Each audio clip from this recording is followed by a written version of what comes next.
common claim I sometimes hear is that all the religions of the world are essentially the same. How might we respond to that suggestion?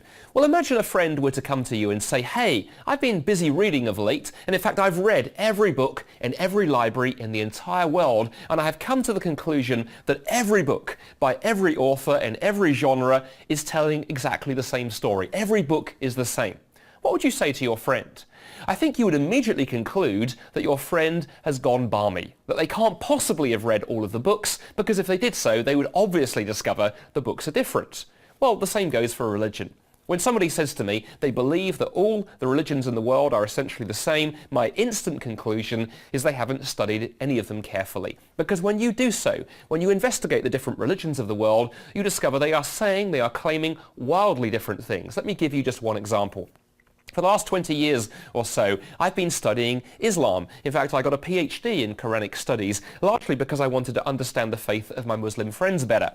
But the more I studied Islam, the more I began to discover that Islam teaches not just something slightly different to Christianity, it teaches something profoundly different to Christianity. In fact, on every major teaching of the Christian faith, Islam teaches virtually the opposite.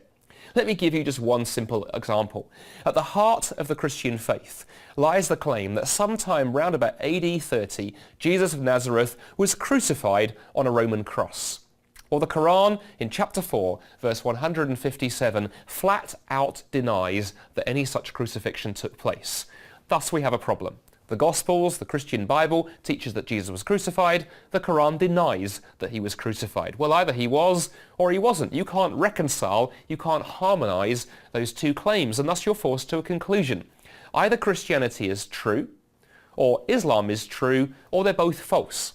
But the one thing they cannot both be is true, because they contradict one another. Well, if it's true that the different religions of the world then are vastly different, how do we navigate the maze? There are so many different religions out there making so many different claims. Well, guess what? It means we need to do some thinking. We need to do some reading. We need to wrestle with some of the big questions of life, and we need to put the different religions to the test.